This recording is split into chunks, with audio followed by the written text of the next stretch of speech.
खुशामदीद, welcome मेरी life journey की दास्तान में। और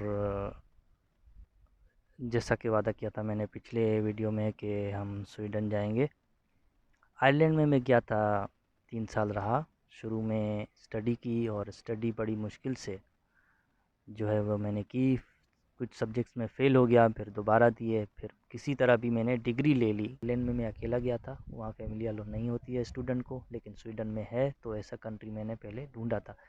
नॉर्वे का ये था कि मैं आ, स्वी- वहाँ पे एजुकेशन फ्री थी और स्वीडन में फ़ीस थी, लेकिन मसला ये कि ट्रांसफ़र करना पड़ेगा पैसा यहाँ से वहाँ तक, और मैं कोई पैसा ट्रांसफ़र इस तरह का कोई एक बात मैं शायद कहना पिछले वीडियोज़ में भी भूल गया कि मैं वालिद वालिद साहब का बहुत प्रेशर रहा मुझ पे पैसों के, ख़ास तौर पे उस पे, क्योंकि मैं बहुत सारी जॉब्स में छोड़ देता था।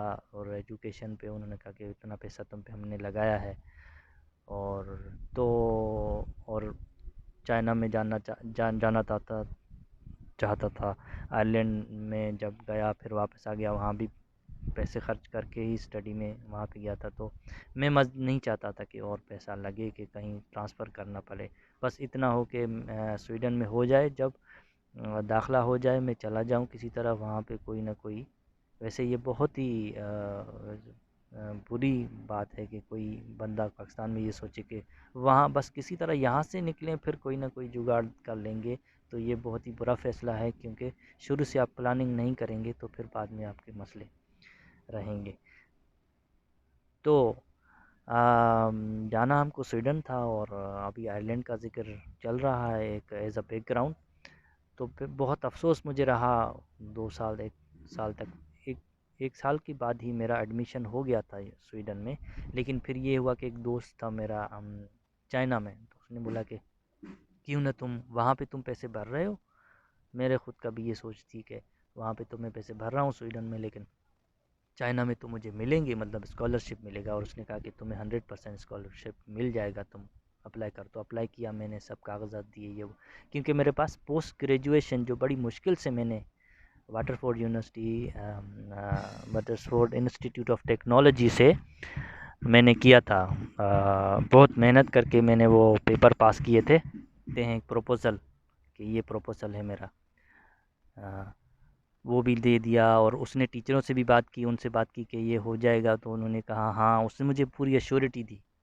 तो इधर से स्वीडन जाना था मुझे, लेकिन उसने जब अश्योरिटी दी कि भाई इधर हो जाएगा, तुम्हारा स्कॉलरशिप पक्का है, और रिज़ल्ट नहीं आया था उस वक्त।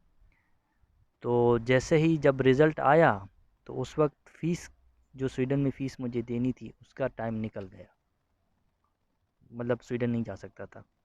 जब रिज़ल्ट आया तो रिज़ल्ट में उन्होंने कहा कि ठीक है, आपने पीएचडी के लिए अप्लाई किया है, स्कॉलरशिप के लिए, वो बिल्कुल हम आपको दे देते, आप एलिजिबल हैं, सब कुछ है, आपने ये वो सब कुछ जो किया है वो आइल्स है, ये है, प्रपोज़ल है, और आपकी डिग्रीज़ हैं, और जो भी आपकी मार्क्स हैं जितनी, सब कुछ ठीक है, लेकिन हमारी शर्त ये है कि मास्टर्स होना चाहिए। तो मेरे दोस्त का ख़्याल ये था कि भाई बैचलर्स के बाद कोई भी डिग्री, जैसे पोस्ट ग्रेजुएशन की डिग्री बैचलर्स के बाद ही होती है। तो वो वहाँ पे जो है मैं फिर नहीं हुआ, वो स्कॉलरशिप नहीं मिला। तो मेरा स्वीडन का वो भी ख़त्म हो गया। तो फिर मैंने दोबारा पूरा साल वेट किया, दोबारा से आइल्स दिया है। 6.5 दोनों दफ़ा आया था। एक शायद आयरलैंड के दिया गया था, एक स्वीडन के लिए। तो दूसरा जो है स्वीडन में अभी एक्सपायर होने वाला था कि मैं, अच्छा हुआ कि, क्योंकि एक साल मेरा ये चाइना के स्कॉलरशिप के चक्कर में ज़ाया हो गया। तो फिर अ, फिर दूसरे साल, जो क्योंकि इसका ड्यूरेशन भी 2 साल तक होता है आइल्स का। तो पहला मैंने जो दिया था वो आइल्स, वो एक फ़ारूक साहब टीचर थे, नीपा पे ही उनका इंस्टीट्यूट है, उनसे मैं लेसन लेता था जाके, सीखता था। और नेक्स्ट सेकंड जो है वो मैंने खुद ही आइल्स जो है घर पे तैयारी करके दिया था। और वहाँ मैं फ़ारूक साहब के पास जाता था कि मैं पढ़ाना चाहता हूँ आइल्स, लेकिन उन्होंने मुझे ज़्यादा क्लास नहीं दिए, 1-2 क्लास दिए। और फिर क्योंकि उनका अपना भी इकोनॉमी का था कि भाई अ, इसको भी पैसे देने पड़ेंगे। और ख़ैर, तो फिर स्वीडन का जब हो गया, तो हेम्पस्टेड यूनिवर्सिटी में हुआ। 2 साल का कोर्स था और एक फ़ीस हमें शुरू में स्टार्टिंग में देनी होती है, तो वो मैंने दे दी थी। फिर सेकंड फ़ीस का टाइम आ गया तो उस वक़्त अ, एक अब इसमें 2 बातें हैं कि या तो मैं वर्क परमिट करके फिर फैमिली बुलाता या फिर तो लेकिन मैंने उससे पहले ही बुला ली। एक तो मेरी वाइफ़ की ख्वाहिश थी कि वो क्रिसमस देखे वहाँ पे, और दूसरा ये कि उनका वीज़ा लगा हुआ था मेरे साथ ही। लेकिन मैं जब गया स्वीडन तो मैं अकेला ही गया। तो मैंने कहा कुछ सेटअप कर लूँ, लेकिन वो जो टाइम मेरा गुज़रा, वो जो वर्क मेरा इरादा ये था कि वर्क परमिट लेके अक्सर लोग जो करते हैं जाके वर्क परमिट लेके फिर स्टडी छोड़ देते हैं और फिर उस वर्क परमिट पे 4 साल पूरे करके फिर पीआर। तो लेकिन उन 3 महीनों में मैं ये उसके लिए लेकिन शर्त होती है वर्क परमिट के लिए 30 क्रेडिट्स आपके होने चाहिए, और 30 क्रेडिट्स आसानी से नहीं होती, बहुत मुश्किल से होते हैं। असाइनमेंट्स, प्रेजेंटेशंस, बहुत कुछ करना पड़ता है दिन रात लगा के। तो ये 3 महीने मेरे इसी में लग गए, और उसमें आगे फिर फैमिली को जब मैंने बुलाया दिसंबर में आ गए वो 4 तारीख को। तो तब मैं जॉब की ही भी इतनी कोशिश नहीं कर सका, मतलब ये कि मेरा जो इरादा था कि सेटअप करके फिर बुलाऊंगा तो वो मैं नहीं कर सका। और फैमिली भी आ गई, बच्चे आ गए। तो दूसरी बात ये कि बिल्कुल अच्छा हो गया कि चलो वो मेरे साथ थे, और उनका जो है 3-4 महीने बाद ही आए थे, और वीज़ा जितना तक था तो बाद में अगर मैं बुलाता भी वर्क परमिट वगैरह से तो उनका वीज़ा बहुत कम रह जाता है। तो हेम्पस्टेड में आया था अगस्त में। क्लासेस स्टार्ट थे 3 सितंबर को, और मैं 15 अगस्त को ही चला गया। तो मैंने कहा बाकी जो बीच में जो भी अरसा है मैं घूमूंगा फिरूंगा, जो है दोस्ती करूंगा ये वो। तो अनलाइक आयरलैंड आयरलैंड में जैसे मैं गया था वहाँ पे भी मेरा थोड़ा हाँ, मैं कहूँगा कि जितना ज़हन था जितना वो था, तो इतना मैंने दोस्तियाँ नहीं की, और हुई भी तो अपने देसी लोग, और उनसे ज़्यादा मैं वो नहीं उठा बैठा, ज़्यादा सोशलाइज़ नहीं हुआ। तो फिर मैं इरादा करके गया था कि अब के जब जाऊँगा तो जैसे अच्छा मैं ये सोचता था कि आयरलैंड में गया और 3 साल रहा और वापस आया तो जैसे मैं बाहर गया ही नहीं, क्योंकि मैं सोशलाइज़ नहीं हुआ, मैं लोगों से दोस्ती नहीं की, मिला नहीं इतना ज़्यादा, उठा बैठा नहीं। और लेकिन फिर भी मैंने आयरलैंड में इतना किया था कि मतलब अ, एक क्लास होती थी एक्टिंग की, वहाँ पे मैं 1-2 दफ़ा गया था। लेकिन फिर वो सर्वाइवल का इशू था कि वहाँ पे पैसे देने पड़ते थे, और वो किसके लिए, और वो मेरे पास नहीं थे तो मैंने छोड़ दिया था। हेम्पस्टेड फिर मैंने सोचा था कि हेम्पस्टेड अगर मैं जाऊँगा तो जैसे ना मैं बाहर गया हूँ, तो फिर हेम्पस्टेड में मैं जैसे मैं आया तो मैंने तकरीबन जो भी मेरे क्लास फेलो थे और जो भी थे, मतलब हमारे जो अलावा जो है पाकिस्तान है, बांग्लादेश, इंडिया के, बल्कि इंडिया के भी, तो उन सब से मैंने दोस्ती करना, उठना बैठना, ये वो पार्टीज़ हर वीकेंड पे।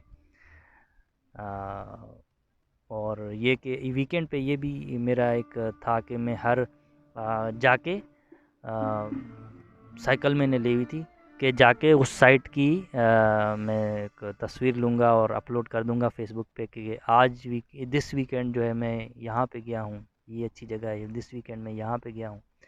तो फिर मैं हेम्पस्टेड की ही कुछ जगह में गया था, और फिर गोथेमबर्ग भी एक दफ़ा गया था जो मैंने फिर अपलोड कर दी थी। तो लेकिन उस वक्त टाइम भी इतना फ़ारिग में नहीं था कि मैं कोई एक्सकर्शन पे बाहर जा सकूँ लोगों के साथ ना। वो एक बड्डी ग्रुप था हमारा, हमारी सिर्फ एक दो मीटिंग हुई, ज़्यादा नहीं। तो सिलसिला शुरू हुआ था एक दोस्ती का। मेरे साथ यही मसला रहा है सारी ज़िंदगी के कहीं पे भी, क्योंकि मेरे एजुकेशनल प्लेसेस भी बहुत चेंज हुए, तो जैसे ही दोस्ती शुरू होती और थोड़ी आगे बढ़ती कि लोग मैच्योरिटी उसमें आ जाती, और वो जैसे छिन जाते जो दोस्त, वो जगह चेंज हो गई तो बस ऐसे ही था। तो जो भी मेरे एजुकेशन प्लेसेस थे वो थोड़े थोड़े अरसे के लिए थे, इस तरह जॉब के भी थे वो भी थोड़े थोड़े अरसे के लिए। तो यूनिवर्सिटी में भी यही हुआ कि दोस्तियां बन गई है, वो सब कुछ बहुत हो गया। स्टार्टिंग हो गई थी जैसे 2-3 महीने, लेकिन मसरूफियात भी इतनी कि असाइनमेंट्स, प्रेजेंटेशन, इतना वक्त उधर भी नहीं दे पाना, बस सिर्फ जो है वीकेंड पे।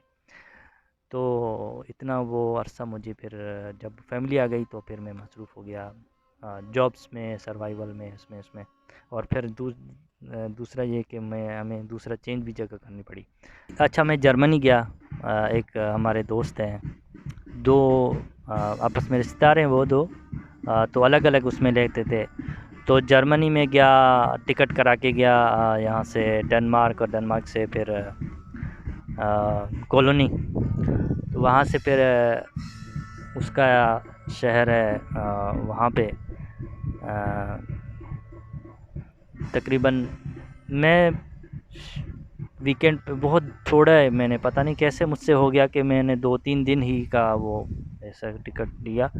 अच्छा, इसमें ये था कि मुझे वापस आके फिर उधर भी बल्कि नहीं, वो कुछ दिन बाद गया था मैं तुर्की लेने फैमिली को, क्योंकि उनको तुर्की तक आना था और मेरा भांजा वहाँ रहता है। तो उसके बाद भी अनलकी जो है मैंने 2 दिन समझे कि जर्मनी में भी मैं 2 दिन ही गुज़ारे किसी दोस्त के पास, जो हम ज़्यादा एक्सप्लोर नहीं कर सके, जगहों पे नहीं जा सके। जितना भी गए वो मैंने फ़ेसबुक पे दे दिया, और फिर जर्मनी घूम के आ गया मैं, समझे कि ज़्यादा नहीं गया बिल्कुल भी। वो मुझे इरादा है कि फिर दोबारा, और फिर मैं वहाँ से घूम के आ गया। फिर तुर्की लाहौर। अच्छा, फैमिली के लिए अकोमोडेशन का इंतज़ाम करना था, तो मैं हॉस्टल में रहता था, वहाँ फैमिली अलाउ नहीं थी। तो एक लाहौल जगह है, वहाँ से आधे घंटे की बस का रास्ता है, वहाँ वहाँ मैं गया। बल्कि एक blocket.se होता है वेबसाइट्स, फ्री वेबसाइट। बाकी वेबसाइट, कुछ वेबसाइट ऐसी थी जिनमें पैसे भर के आपको वो जगह जहाँ रेंट में लेना चाहते हैं उनको मैसेज करना होता है और फ़ोन करना, तो पैसों पे होती थी। तो उसमें ये हुआ कि 2-3 दफ़ा मेरी फ़ीस वो लोग पैसे उसमें, अच्छा इसमें ये होता कि 3 दिन आपका फ्री है, उसके बाद सब्सक्रिप्शन से स्टार्ट हो जाएगी, जो आपके अकाउंट पहले ही जो आपने डाल रखा है उसमें से पैसे कटने शुरू हो जाएंगे। तो हुआ ये कि 2-3 वेबसाइट से मेरा जो है, मुझे याद ही नहीं रहा कि मैं 3 दिन बाद इसको कैंसिल करूं। कैंसिल अगर ना करो तो वो फिर से लग जाते हैं, तो पैसे मुझे लग गए थे। और फिर मैंने उनको लिखा कि भाई मेरे पहली हालत ख़राब है, आप लोग मेरे, और मैंने कोई देखा नहीं, आप अपना रिकॉर्ड चेक करें कि मैंने नहीं कोई मैसेज किया किसी रेंटर को, और तो आपने क्यों मैंने पैसे काटे हैं। तो फिर बहस करके उनसे बात करके वो पैसे मेरे उन्होंने वापस कर दिए थे, इतने अच्छे। और दूसरा ये कि फिर लाहौल में मैंने एक घर देखा था जो कि विला था बहुत छोटा, तो उनसे मैं वहाँ पे ऐसा हुआ कि मैं साइकिल पे गया था। साइकिल पे मुझे तकरीबन 3-4 घंटे लग गए थे, और हेम्स्टेड से लाहौल में। रात तकरीबन अंधेरा हो रहा था और मुझे समझ में नहीं आ रहा था कि रास्ता कौन सा है, कहाँ पे है। तो था स्टार्टिंग, बस गूगल मैप ही मेरा सहारा था। गूगल मैप से ही मैं वहाँ पे पहुँचा, और वहाँ पे एक मेरे जहन में एक बात हुई। अच्छा, 2 बातें हुई, लेकिन वो मैं इस वीडियो के लिए नहीं है। एक तो ये कि वो एक बहुत बड़ा मैंने टरबाइन, विंड टरबाइन देखा। तो फिर वहाँ से मुझे समझ गया कि आ गया कि ये लोग जो कहते हैं कि पता नहीं क्या है, बदतारी हो जाती है एक ऐसी जगह पे जाके, जाओ मुक़द्दस होती है या वैसे भी, तो हैबत तो वहीं पे भी तारी हो गई थी मुझे, जैसे कोई बहुत बड़ा बात देख लेता है। ये इंसानी अ, है ही इस तरह का। और इसमें तफसील में नहीं जाऊंगा, ना ही इसका मैं कुछ करूंगा। तो और दूसरा ये था कि वहाँ पे कुछ हेल्प सिर्फ गूगल मैप ही हेल्प कर रहा था, तो आप समझिए कि आपकी हेल्प कौन करता है असल में। खैर, को वहाँ पहुँचा और वो घर देखा, फिर वापसी उससे बात हुई कि मैं जो है अभी हम 4 को शिफ्ट होंगे, तो उससे पैसों की सब कुछ बात हो गई, जहाँ पे मुझे हमें विला मिलना था। तो वापसी में मैं जब बस के लिए खड़ा हो गया, वो लास्ट बस थी। साइकिल मेरे पास थी लेकिन अंधेरा था, वापस साइकिल पे नहीं जा सकता था। तो वो बस आई, लेकिन जैसे मैंने हाथ दिया शायद उसने नहीं देखा या कुछ, तो वो बस चली गई। तो मैंने फ़ेसबुक पे मैंने मेरी एक तो बैटरी लो थी, वेबसाइट ढूंढी इनकी, ट्रैफ़िक की, हलांस ट्रैफ़िक नाम है, जो वहाँ पे जो भी बसें चलती हैं उनको कंट्रोल करते हैं। उन सबको लिखा कि भाई ये तो ज़्यादती है, ड्राइवर को रुकना चाहिए, और इस तरह। और उनके वेबसाइट नहीं मिली, मतलब मेरे पास इतना इंटरनेट नहीं था। फ़ेसबुक मैसेंजर में उनको मैंने कहा कैसे कांटेक्ट करूँ, फ़ेसबुक मैसेंजर के ज़रिए मैंने ऐसे कांटेक्ट किया और कहा कि ड्राइवर को रुकना चाहिए था, ये तो सही नहीं है। और ये बहुत जज़्बाती उस वक़्त, जैसे मैं क्या क्या करूँगा, कहाँ रहूँगा, और वो उसको भी कॉल नहीं लग रही थी जहाँ से मैं होके आ गया था। तो फिर उन्होंने मुझे ये तसल्ली दी कि आप बिल्कुल फ़िक्र ना करें, बस ठीक है, हम ये आपने बताया है कि इस टाइम ये बस गई है, हम उसके ड्राइवर को कहेंगे कि वो आइंदा कोई भी देखे तो उस बिल्कुल रुके, ये उसने गलत किया अगर वो नहीं रुका। और दूसरी बात कि अगर आप वहाँ रह जाते हैं तो हमारा वहाँ पे एक जगह है जहाँ वहाँ पे आप रह सकते हैं रात को, कोई ऐसा मसला नहीं है। ऐसा मैं बहुत हैरान हो गया कि इतना अच्छा सिस्टम है यहाँ पे। लेकिन जब अ, फिर दोबारा मैंने कॉल किया जहाँ जिसको रेंट पे देना था, तो उससे बात हो गई मेरी और उसने कहा कि हाँ, तुम रात रह सकते हो यहाँ पे। तो फिर मैं रात वहीं रुका था और फिर सुबह आ गया था साइकिल लेके। और फिर ये भी हो गया कि साइकिल वो बस वाला नहीं उठा रहा था, तो फिर भी मैंने इनको मैसेज लिखा कि भाई ये क्यों नहीं, जब मैं आया था किसी और वक्त में आया था तो उस वक्त तो वो किसी ने इजाज़त दी थी कि, लेकिन अब नहीं दे रहा है, ये कैसे है। तो वैसे तो इजाज़त नहीं होती है, लेकिन बहरहाल उन्होंने ये सारे रूल्स रेगुलेशन मुझे बताए। अच्छा, जर्मनी में ही जब मैं दोस्त के पास था तो फैमिली का टिकट वगैरह मैंने सब करा लिया था और अपना भी टिकट करा लिया था तुर्की से। जैसे मैं डेनमार्क से तुर्की गया तो वो भी तुर्की तक आ गए। फिर 2 दिन में अपने भांजे के पास उधर रहा, बुरसा में। और फिर मैं घूमने भी गया एक दिन, लेकिन अफ़सोस कि 2 दिन ही रहा, ज़्यादा पूरा हफ़्ता मैं रह सकता था पूरा हफ़्ता, लेकिन ये था कि 2 दिन के बाद ही फैमिली को वहाँ पे पहुँचना था तुर्की। तो मैंने ऐसी फ़्लाइट की तुर्की से डेनमार्क, स्वीडन के लिए, कि हम एक ही जहाज़ में आएँ, साथ ही आएँ, सीट भी साथ हो।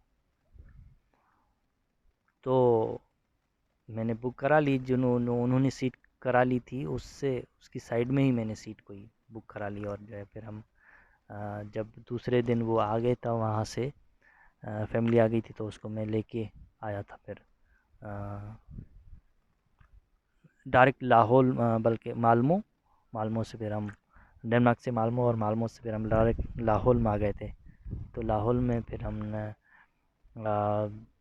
क्रिसमस भी वहीं पे गुज़रा और न्यू ईयर भी। और फिर जनवरी फरवरी में हम गोथेमबर्ग शिफ्ट हो गए, जहाँ पे हमें 1 महीने का फ्लैट मिला था किराए के लिए। नेक्स्ट में हम देखते हैं कि मज़ीद क्या बातें कर सकते हैं स्वीडन के हवाले से।